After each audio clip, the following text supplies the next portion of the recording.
وبركاته.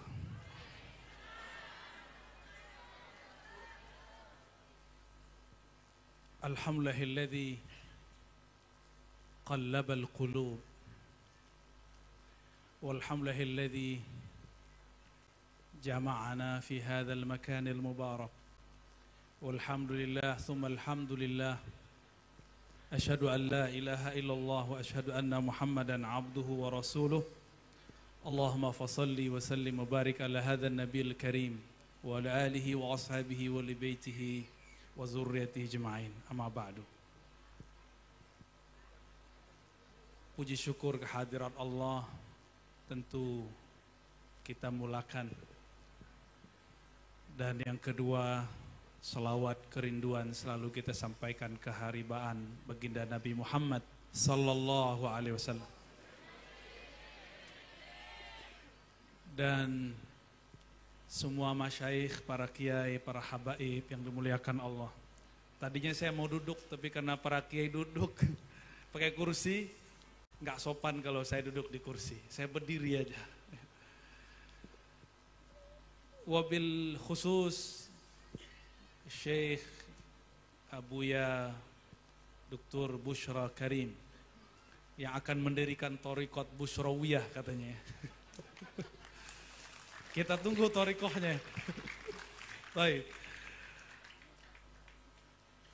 Tentu kajian ini tidak saya untukkan kepada para kiai, karena para kiai sudah sangat mengerti kitab Ihya Ulumuddin.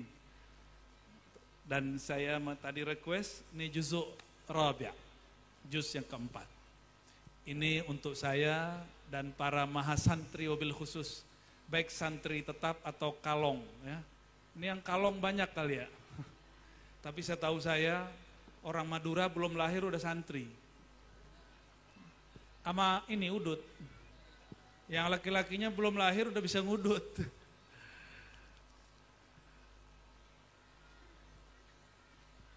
Kitab yang akan kita bedah sesanggup saya nanti insya Allah.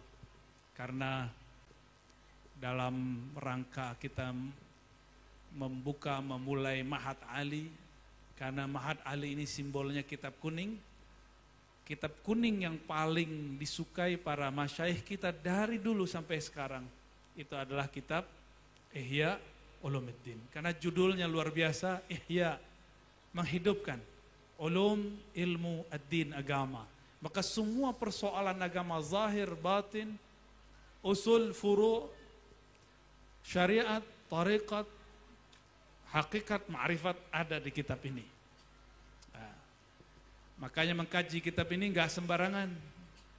Namun saya alhamdulillah dulu diizinkan Allah bertemu masyayikh dari umur 13 tahun sudah ngaji kitab ini. Sampai sekarang masih ngaji, alhamdulillah. Hattal maut insyaallah, sampai mati kita ngaji. Sampai mati kita jadi santri. Insyaallah. Nanti kalau saya nggak kuat saya minta izin punya kursi ya. Tadi dari kemarin kita ada safar ke Kalimantan, belum sempat istirahat, sudah ngajar lagi di Jakarta, lalu langsung berangkat tadi pagi. Jadi agak masuk angin. Tapi yang dikeluarin darah, nggak nyambung ya. Hijamah. Kata Pak Bupati, waktu makan wajah saya agak sedikit merah. Tadi sore itu agak lemes. Tapi setelah dibuang darahnya alhamdulillah ya. Barakatul hijamah. Maka para kiai, mari kita hidupkan sunnah hijamah. Nikmat sekali ya. Alhamdulillah. Qabla an naqra hadzal kitab nuhdi mithla simaq sanaqra min al-Fatiha ila ruhin Nabi sallallahu alaihi wasallam wa ila al-Imam musannif hadzal kitab Abu Hamid Abi Hamid Al-Ghazali qadasallahu sirrahu. Al-Fatihah. A'udzubillahi minasyaitonir rajim. Bismillah. Alhamdulillah rabbil alamin. Iyyaka na'budu wa iyyaka nasta'in. Shiratal ladzina an'amta 'alaihim ghairil maghdubi 'alaihim waladdallin. Amin. Karena ini bukan majelis di kelas, maka saya tidak akan baca kata per kata.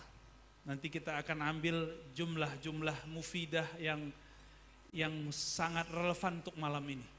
Ya. Ambil beberapa kalam-kalam yang nyambung, insya Allah. Bismillahirrahmanirrahim. Setelah beliau, maka Ihya Ulumuddin itu bukan kitabun saghir, bukan kitab kecil-kecil, bukan risalah, tapi dia kitab kabir, betul-betul besar sekali, azim. Imam Ghazali biasa memulai muqaddimahnya dengan yang berkaitan dengan isi kitabnya. Jika isi kitabnya taubat, beliau berbicara tentang Allah Ghaffar, Ghafur, Rauf, Rahim. Maka di sini beliau menyebutkan ya setelah bertazkiyah, bertahmid,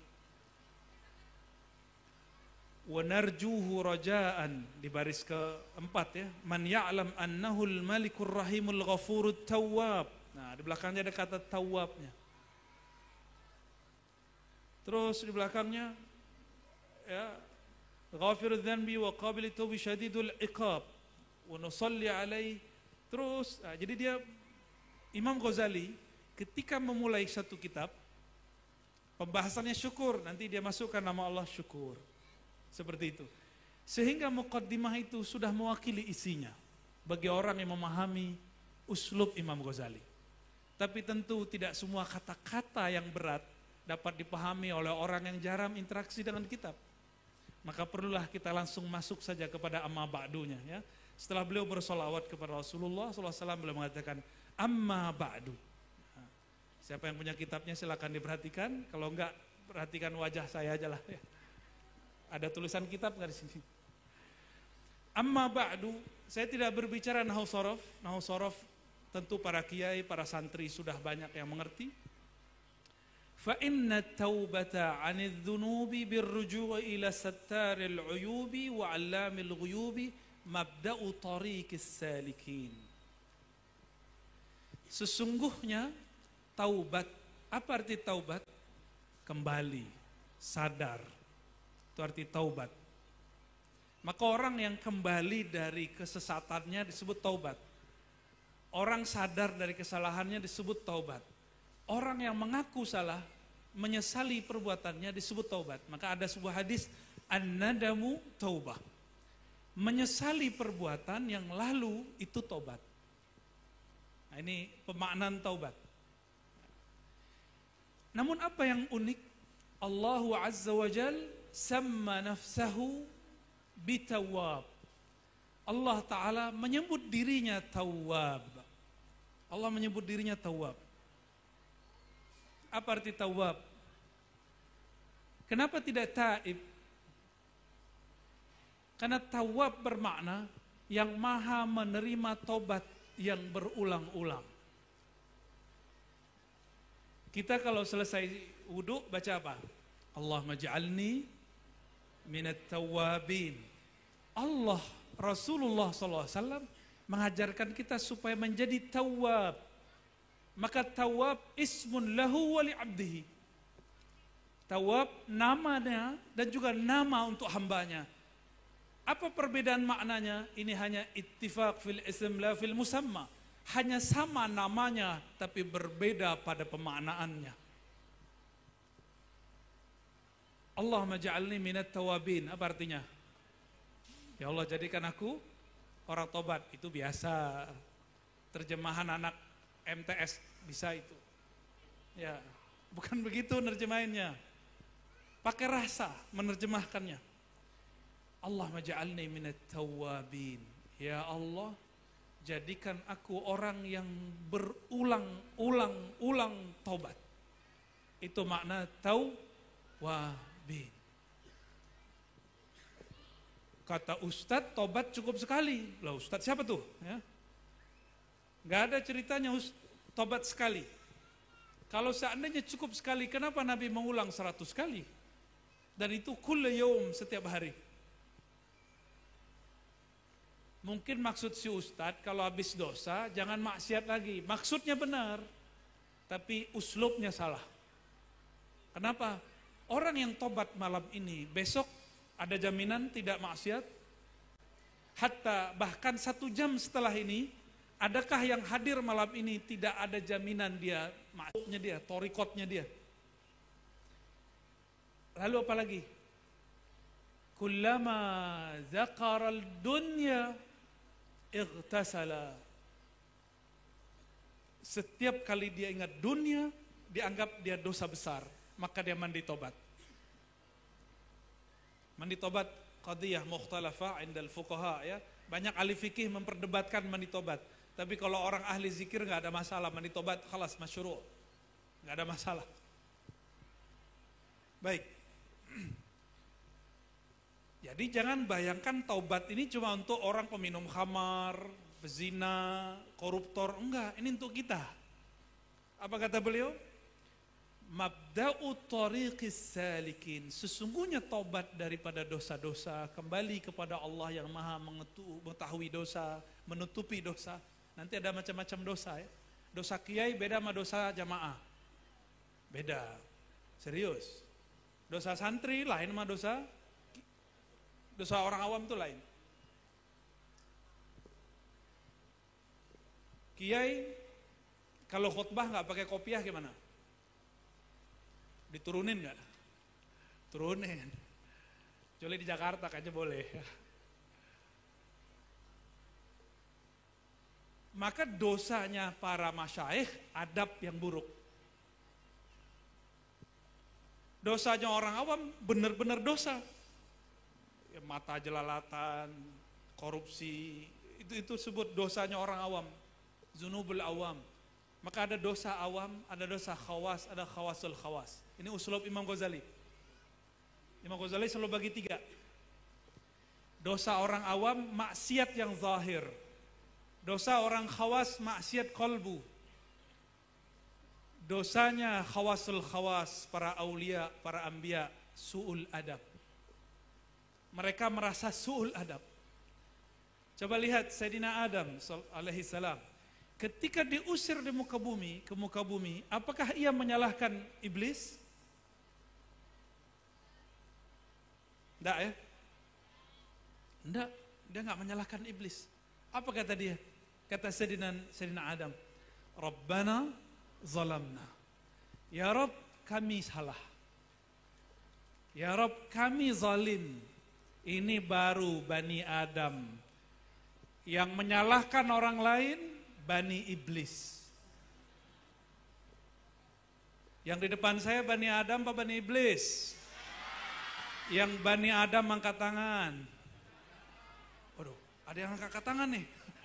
Bahaya nih Kiai. Tugas Kiai nih ya.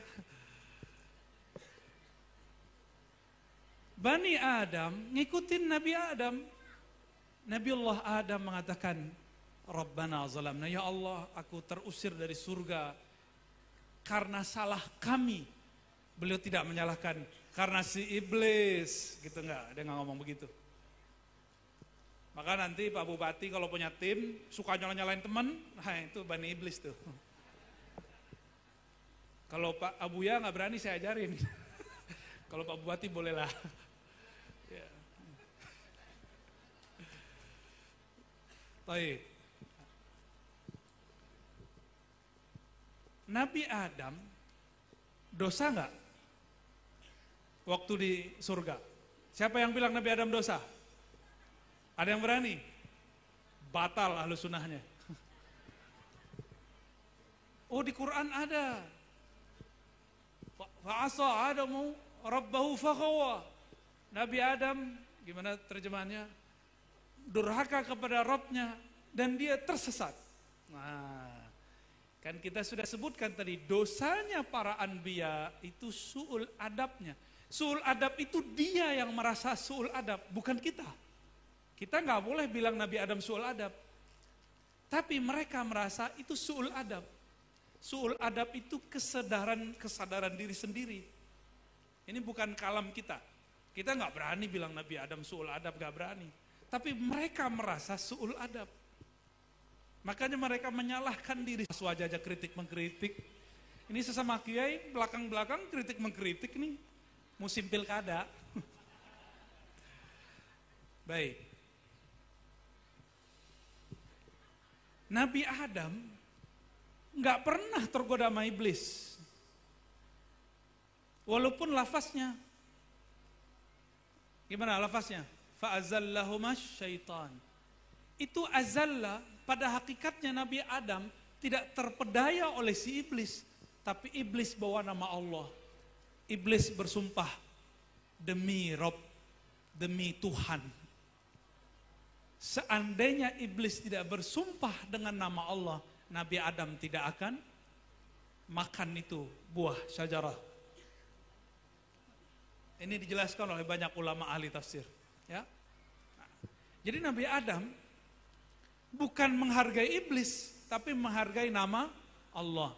Inilah mazhab sebagian sahabat. Ada seorang sahabat namanya Abdullah bin Omar. Abdullah bin Omar ini kalau pakai serban, surbannya bagus. Suatu saat lagi jalan keluar kota, tiba-tiba bertemu kawan ayahandanya. Ayahandanya Sayyidina Omar namanya.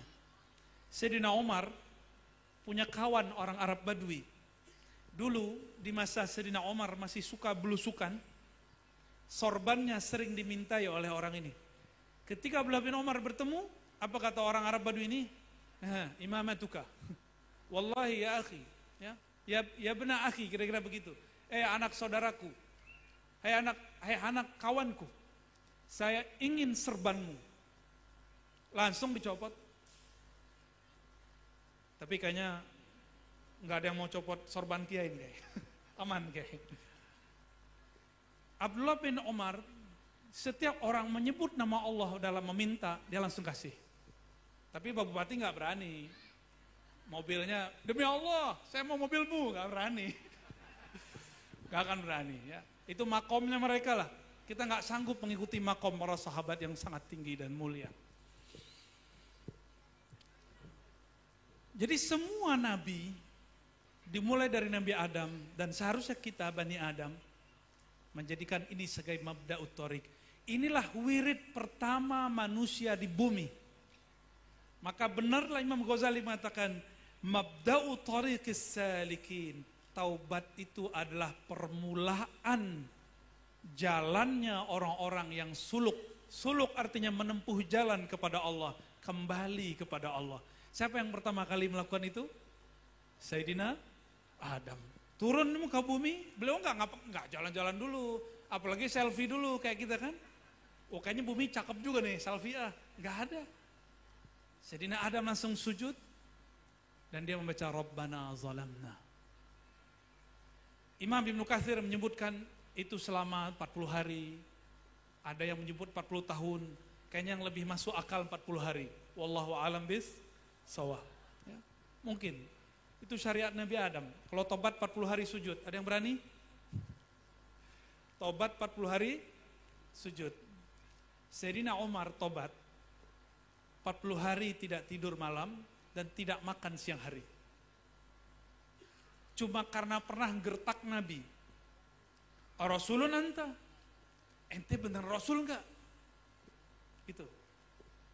Itu bukan dosa yang gimana-gimana. Dia cuma merasa su'ul adab. Ahakun dinuna. Dua pertanyaan dia kasih kepada Rasulullah. Sebenarnya agama kita ini benar gak sih? Kenapa engkau mengalah daripada orang kafir wahai Rasulullah? Itu pertanyaan Sayyidina Umar. Normal orang sedang berjuang lagi sangat semangat, tiba-tiba pemimpinnya mundur. Sayyidina Umar bertanya, tapi pertanyaannya terasa kemudian kayaknya ini menyinggung Rasulullah SAW. Maka beliau tobat 40 hari, tidak tidur malam hari, tidak makan siang hari. Zikir istighfar, begitulah terus sholat. Beliau nggak berani menatap wajah Rasulullah SAW. Hadis itu sahih. Nah, berat jadi sahabat Nabi ya. Berat jadi sahabat Rasulullah SAW. Sayyidina Umar, orang paling adil di zamannya. Meninggalnya diapain? Di atas kasur atau ditusuk? Ditusuk. Maka kalau para pemimpin di negeri ini cuma dibuli-buli doang mah biasa. Ya. Bukan untuk Pak Bupati. Untuk menghibur pendahulunya juga ya. Adakah orang yang lebih adil dari Sayyidina Umar sekarang? Ada nggak? Saya rasa nggak ada. Ya, nggak ada. Sayyidina Umar masih ada yang nggak puas dengan beliau. Masih ditusuk mati. Ya. Bukan tusuk coblos. Maka siapapun yang memimpin jamaah, memimpin komunitas, memimpin organisasi, partai, negeri, daerah, siap-siap dibenci. Ya. Ini sudah tanda, sudah sunatullah, sudah kutukannya dari sono. Maka nikmati aja ya. Jangan dikira cuma pemimpin doang yang dikritisi, yang dibenci. Guru ngaji juga ada yang benci, yang benci guru ngaji juga.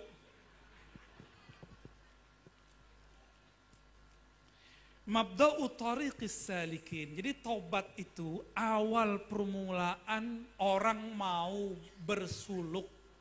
Apapun torikotnya. Mau torikotnya Tijani, mau torikotnya Syazili, mau Naqsyabandi. Torikot apa lagi? Qadiriyah, Naqsyabandiyah. Apalagi torikot di sini? Busyrawiyah ada muncul belum?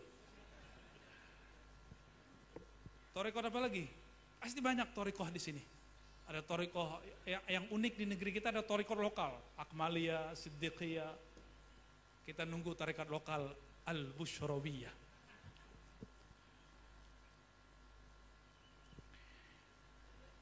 Apapun torikohnya pasti mulai zikir tobat. Maka kalau kita mimpin zikir, biasanya kami memulai dengan istighfar. Astagfirullah, astagfirullah. Ya. Baik. Wa ra'su malil faizin wa awwalu ikdamil muridin. Sama pemahamannya ya. Wa miftahi istiqamatil ma'ilin wa matla'il istifa wal ijtiba' lil muqarribin lil muqarrabin. Wali abina Adam alaihi salam wa ala sairil anbiya ajma'in. Ini yang kita sampaikan barusan. Sayyidina Adam pun memulai wiridnya, suluknya adalah taubat. Tapi lafaz taubatnya bukan astaghfirullah. Lafaz taubatnya Rabbana zalamna. Maka lafaz taubat sigat disebut bahasa Arab ada astaghfirullah, ada atubu ilaih, ada Allahumma anta rabbi la ilaha illa anta khalaqtani wa ana abuduka wa ana ala hadika wa adika sampai akhir disebut sayyidul istighfar. Ada kalimat seperti ini. Rabbana salamna. Masih ingat Nabi yang dilempar masuk ke dalam perut ikan? Apa sigat istighfarnya? La ilaha illa anta subhanaka inni kuntu minaz zalim. Jika Nabi Adam memulai dari zalamna, mengaku salah, Sayyidina siapa tadi namanya? Yunus memulai dengan kebesaran Allah, la ilaha illa anta. Itu sama-sama mirip itu. Bedanya ini orang datang dengan kehinaan, yang ini berlindung dalam kebesaran. Itu hebat-hebatnya para nabi, disebut uslub anbiya. Ya. Wa ma ajdara bil aulad al-iqtida' bil abwa'i wal ajdad. Maka sepantasnya bagi keturunan Bani Adam mengikuti ayahandanya Rasulullah Sayyidina Adam alaihis salam. Ya. Nah, ini yang penting di situ.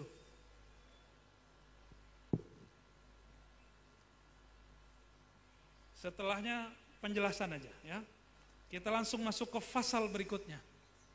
Biar masuk ke intinya. Imam Ghazali ini kalau menulis bunga, bunganya indah-indah semua. Ini muqaddimat, Masya Allah, panjang sampai dia menyebutkan apa yang dia katakan dengan arkanut taubah ya.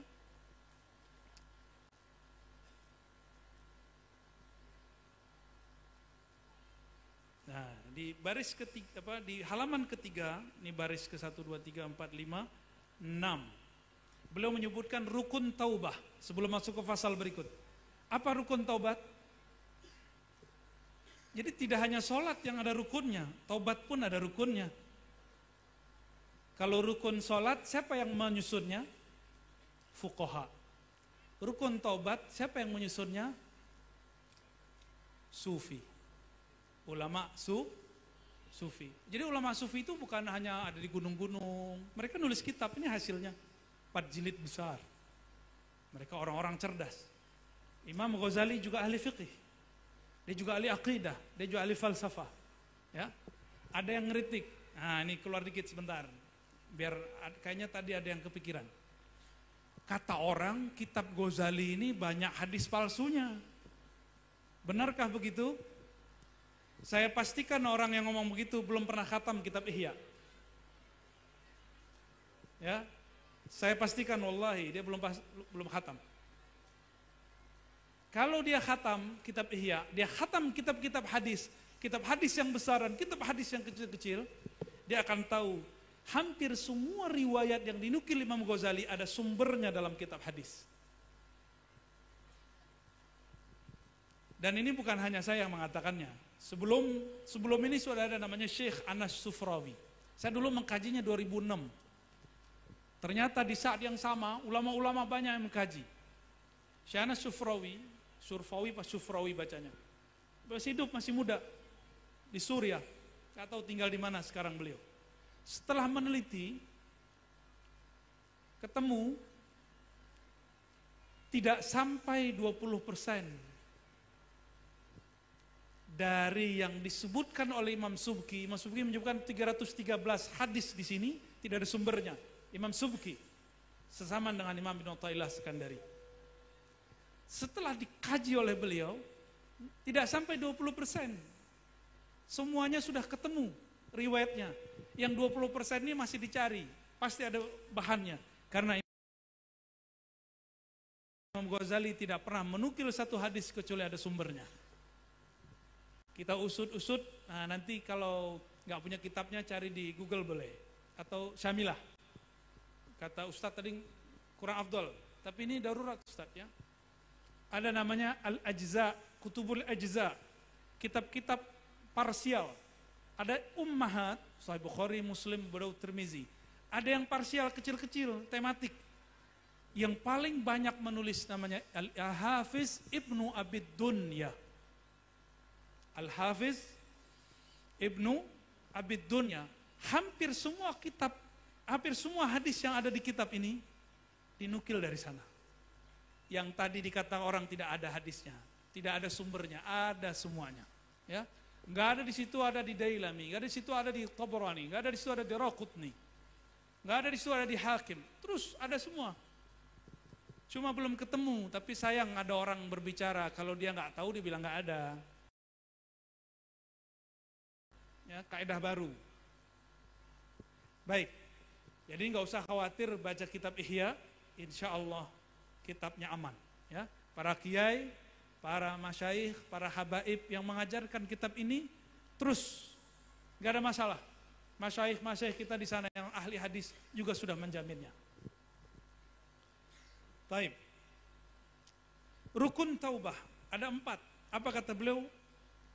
Ar-ruknul awal fi nafsi tawbah wa bayanu haddiha wa haqiqatiha wa annaha wajibatun alal fawr wa ala jamil akhshas wa fi jamil ahwal wa annaha idza sahat kanat maqbulah. Ya. Wa annaha wajibatun alal fawr, mesti segera. Jadi taubat itu rukun pertamanya apa? Taubatnya itu harus segera. Enggak boleh diundur-undur. Ustaz, kalau kita tobat sekarang, besok ini lagi, mending nanti aja di akhir hayat. Ada yang tahu dia besok masih hidup? Siapa tahu malam ini terakhir, yang di depan saya, yang di samping kanan masih kuat, napasnya panjang. Nggak ada yang tahu, wallahu a'lam. Kita nggak tahu siapa yang malam ini, yang besok umurnya masih ada. Oleh karena itu, at-taubah wajibatun alal fawr. Bahwa taubat itu zatnya, nafsnya mesti disegerakan. Jika Nabi Adam taubat, sebenarnya dia tidak berdosa, dia hanya merasa su'ul adab. Kira-kira kita yang banyak dosa, aula bitaubah, benar nggak? Lebih wajib bertobat. Lalu beliau mengatakan, "Ats-tsani fima anhu taubah wa dzunub wa bayanu inqisamuha ila saghir wa kabair wa taqbil ibadat." Nah, yang kedua, dia berbicara tentang dosa. Ya. Tingkatan-tingkatannya, mana yang harus ditinggalkan, ada besar, ada kecil. Kalau yang ketiga dia menyatakan ada syurut taubah yang lain. Tadi ada arkan, ada syurut. Oh, macam-macam di sini. Lalu yang keempat, sababul ba'is. Ada 4 yang membuat ada hal-hal yang membuat orang bisa bertobat. Nah, ilmu ini diambil oleh Imam Nawawi, beliau jadikan sebagai awal penjelasan bab taubah dalam kitab Riyadhus Shalihin. Dari bab yang ketiga tadi, rukun salis. Oke, kita ambil rukun yang pertama. Bismillahirrahmanirrahim. Qala Imam Ghazali, i'lam anna at-taubata ibaratun an ma'nan yantazim wa yalta'im min salasati umur murattabah, ilmun wa halun wa fi'lun. Ya. Jadi tobat itu tetap ada 3 struktur, harus ada 3 hal. Pertama, ilmu, ada hal, ada amal. Apa maksud beliau nih? Nah, kita baca ya. Ammal ilmu mengenai taubat itu ma'rifatu wa azmi dararidz dzunub. Mengetahui bahayanya dosa. Ini kata beliau. Ini hakikat taubat yang pertama. Jadi orang yang sadar bahwa dosanya itu berbahaya, itu sudah awal dia bertobat. Apa aja? Wa kaunuha hijaban bainal abdi wa baina kulli mahbub. Bahwasannya dosa itu penghalang antara dia dan Allah. Hijab. Bapak Ibu yang makan Allah, hijab artinya penghalang. Hijab itu terbagi 2. Ada hijab nur, cahaya, ada hijab zulumat. Lawan cahaya apa? Zulm. Kegelapan. Cahaya itu contohnya begini, ilmu, taat, pinter, soleh. Ini bisa jadi hijab. Ini ilmu. Orang kalau berilmu sombong dan merasa dirinya berilmu, dia sedang terhijab. Orang berilmu sukanya jidal, sedang terhijab. Sukanya debat. Orang berilmu dijadikan ilmu itu untuk jadi cara untuk mencari kesalahan orang lain, itu jadi hijab. Namanya hijab nur. Dia kayak benar, tapi itu salah. Ilmu bukan itu. Dari tadi kan ada yang nunggu-nunggu nih, kapan pembicara salah, ya kan? Itu hijab nur, itu hijab nur. Allah Maha tahu. Innahu alimun bidzatis sudur. Gak usah jadi juri begitu, gak usah. Allah Maha tahu.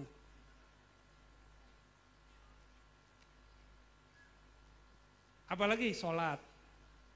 Sholat bisa jadi hijab. Makanya ada ayat fawailul lil musallin. Celaka bagi orang yang merasa sholat.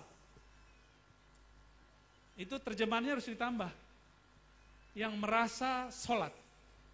Kalau yang benar, orang yang muqimus sholah. Orang yang mendirikan sholat itu benar. Mendirikan bahasa Arab, itu bukan mendirikan kayak bahasa Indonesia. Muqim, ada iqam, itu berarti al-kasab, usaha. Berusaha menyempurnakan sholat, dia cuma usaha. Ini rahasia para kiai dan ustadz. Sebenarnya kiai ustadz tuh sholatnya gak khusyuk-khusyuk amat. Serius, tanya aja sama kiai-kiai.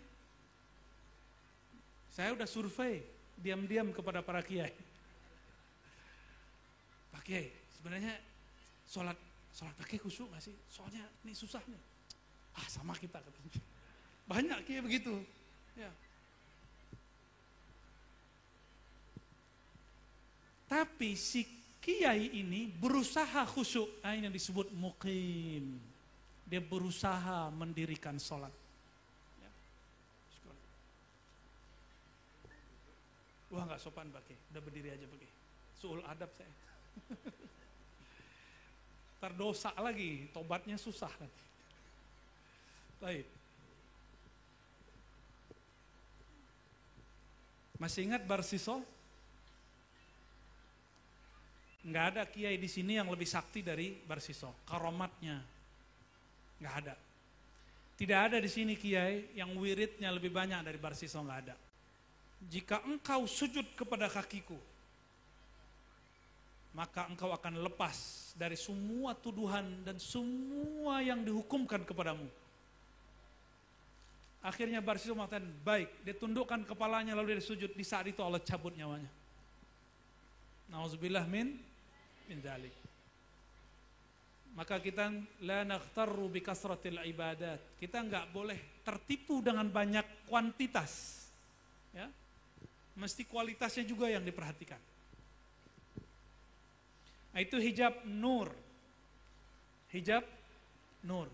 Masih ingat di zaman Nabi ada perempuan ahli sholat, tapi Nabi mengatakan finnar, hadisnya Sahih Muslim. Masih ingat? Apa kata Nabi? Finnar, itu perempuan masuk neraka. Padahal dia sholat. Ini bukan melarang ibu-ibu sholat ya. Ternyata si perempuan qati'ur rahim, dia memutus silaturahim, dia merasa dirinya lebih mulia, lebih soleh.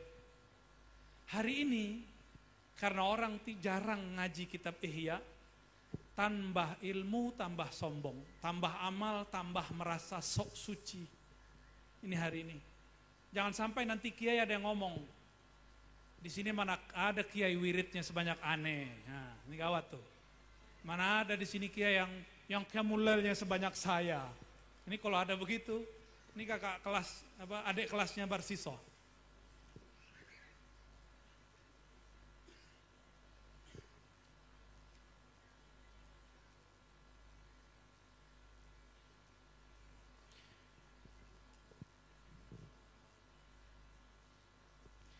Orang kalau ngerti bahaya dosa, tadi dosa nuriyah, ada hijab zulmat, kita sudah tahu semua.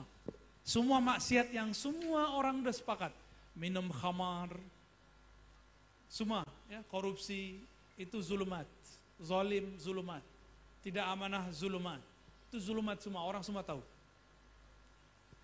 Apabila seorang hamba tahu bagaimana bahayanya baik dosa karena hijab nur ataupun hijab nar, maka kolbunya akan merasa miris. Ta'allamal qalb, begitu dalam kitabnya. Kolbu akan merasa tidak nyaman dengan hal itu. Fa innal qalba mahma sya'ara bifawati mahbubihi ta'allama. فإن كان فواته بفعله تأسف على الفعل المفوت فيسمى تعلم بفعل المفوت لمحبوبه ندما. Nah, jadi beliau ketika menjelaskan apa itu nadam, menyesal. Kalau kita nyesel kenapa Pak? Data habis data kadaluarsa tapi masih ada sisa ya. Nyesel. Jadi nyesalnya bukan nadem yang dimaksud Imam Ghazali. Menyesal itu bukan hanya karena si maksiatnya, si dosanya, tapi karena sebab dosanya rahmat Allah tidak turun. Di situ kita kemudian nadem, ada di situ rasa tidak nyaman. Ini masih banyak di sini.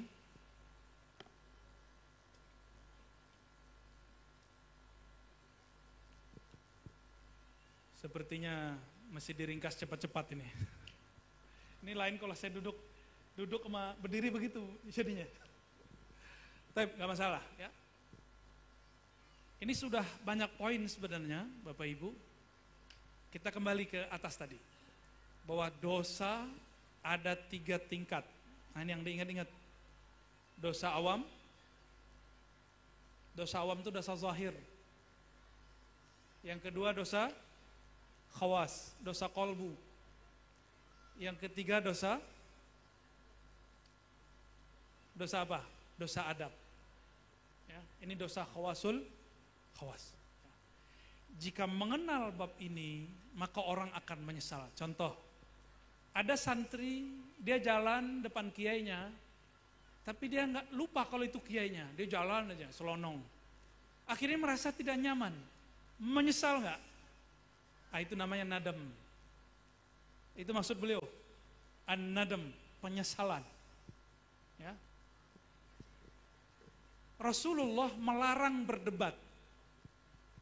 Lalu kita berdebat. Menang debat. Tapi perasaan hati senang nggak? Orang menang debat, hatinya gundah. Orang kalah debat, hatinya malu. Sama-sama nggak enak. Ada perasaan nggak enak. Lalu dia sesali, disebut an-nadam. Maka Nabi mengatakan, an-nadamu taubah. Engkau menyesali, itulah taubat. Maka Nabi Adam ketika mengatakan zalamna ya Rabb, kami menyesal, kami zalim, itu beliau sedang bertobat. Ya.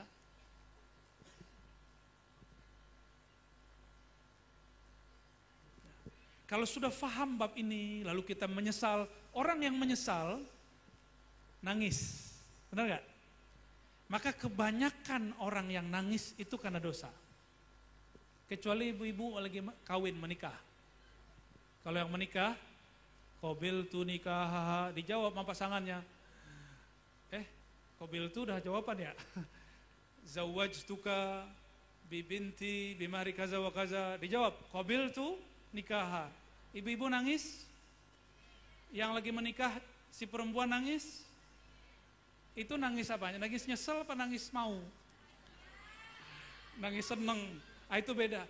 Tapi aksarul bakin, kebanyakan orang-orang yang menangisi masa lalunya.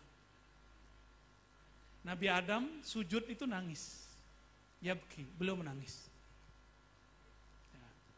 Satu kali ada seorang mursyid saya, beliau baru saja meninggal. Mantan preman, jadi mursyid. Apa kata beliau? Ar-Razi, saya ini pemaksiat, masa muda saya penuh kejahatan, suka zolim kepada orang, semua maksiatnya disebut. Kita diem aja. Habis 2 menit diulang lagi, 3 menit diulang lagi. Hati kita berkecamuk. Apa berkecamuknya? Saya hampir suuzon sama guru saya. Saya hampir suuzon dengan guru. Tapi setelah itu saya ngomong, Pak Kiai, kalau kita nggak pernah maksiat nggak bisa nangis. Mungkin itulah alasannya kenapa ada takdir namanya maksiat. Orang yang nggak pernah maksiat akan merasa suci. Ini contoh nih, santri-santri yang masih perawan-perawan hatinya. Ini hatinya masih perawan gak, Dek? Ya. Ngelihat ada orang jalan berdua, belum menikah, dalam hatinya Pak, najis. Ahli neraka. Salisuhu syaiton. Ketiganya, syaiton. Orang ini nggak tahu rasanya jatuh cinta. Bahwa jatuh cinta itu bikin orang gila, setengah gila dan hilang malu. Hadisnya dhaif, riwayat Abu Daud, tapi benar. Ya, hubbuka li syai' yu'mi wa yusim. Kamu cinta sesuatu, kamu akan jadi buta, tuli. Mau orang bilang apa, lewat. Tarik untuk cobain ya, yang masih perawan-perawan hatinya. Ya deh ya, maka jangan pernah benci sama orang yang maksiat. Bukan berarti kita pengen kayak dia, bukan. Enggak pernah. Baik. Dan yang ketiga hal, apa kata beliau? Al-hal fabit tarki lidzanbi. Halnya orang taubat mesti meninggalkan dosanya. Bukan berarti kemudian pasti besok meninggalkan, tapi yang penting hari ini, malam ini. Maka itu disebut dengan taubat, ya. Nah, ini banyak sekali teori-teori yang beliau sebutkan. Saya mau tanya, Bapak Ibu, taubat itu sunat atau wajib? Ini bahasa awam. Beneran? Berapa kali sehari? Kalau sholat 5 kali. Taubat berapa kali? Berapa kali? Beneran gak wajib? Kalau wajibnya alal faur atau alat tarahi? Sekarang juga sesegera mungkin atau nanti? Sekarang juga taubatnya. Maka Imam Ghazali mengatakan, i'lam anna wujubat taubah zahirun bil akhbar wal ayat wa huwa wadihun bi nuril basirah. Ketahuilah bahwasannya taubat itu wajib bukan sunnat. Kalau dalam bahasa usul fikih mustahab.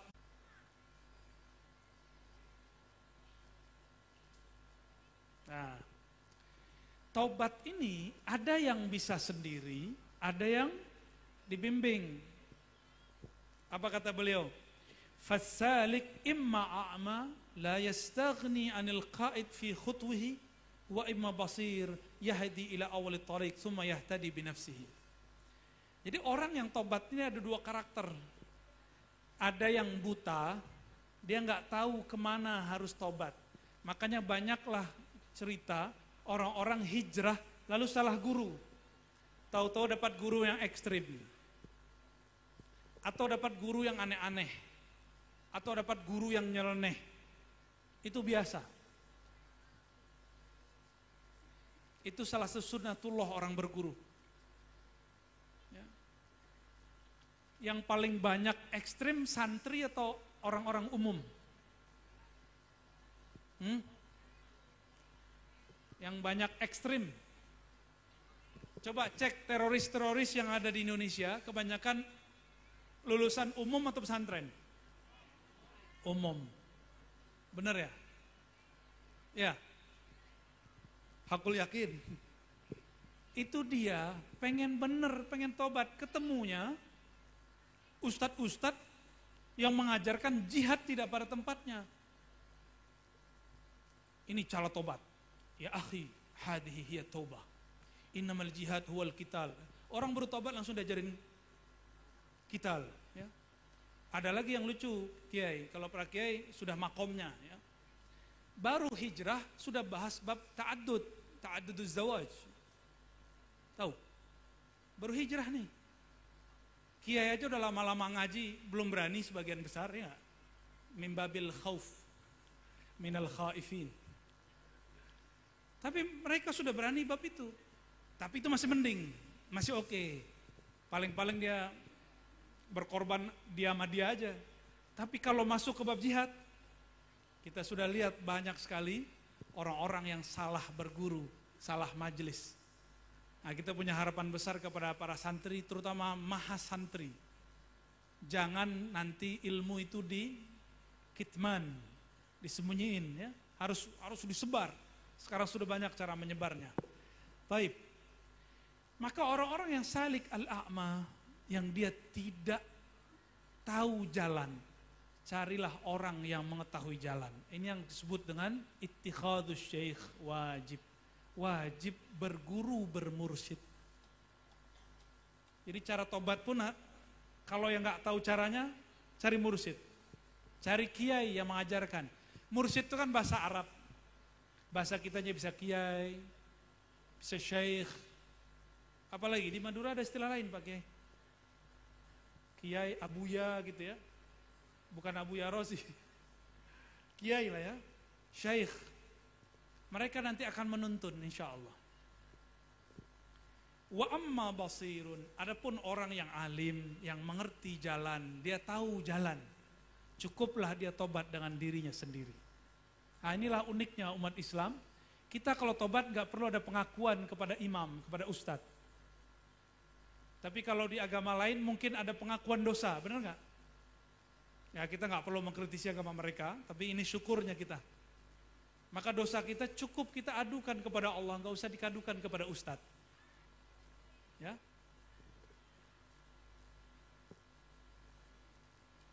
Nah ini tentang wujubit taubah wa fadluha. Bagian akhir lah ya. Mau bagian akhir atau nambah? Mau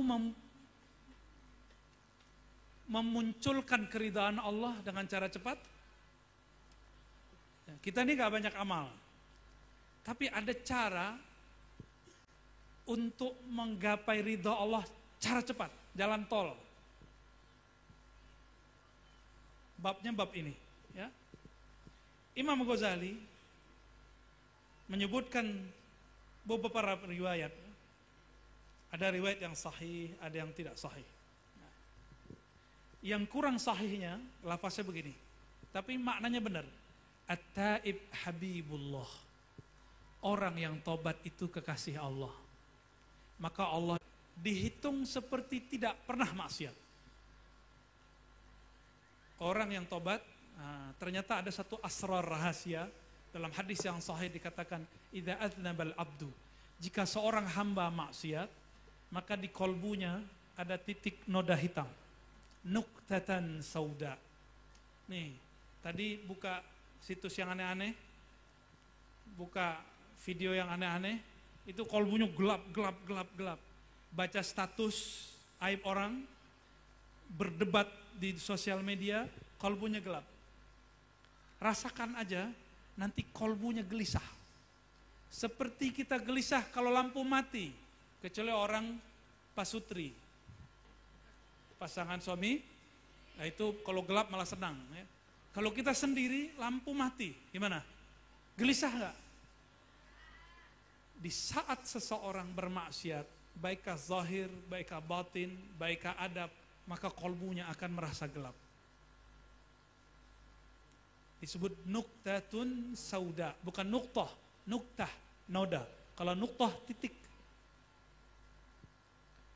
Jika dia istighfar, jadi hari itu, pada hari kita maksiat, Allah mengatakan, la taktub, jangan tulis dulu, siapa tahu dia setelah ini bertaubat.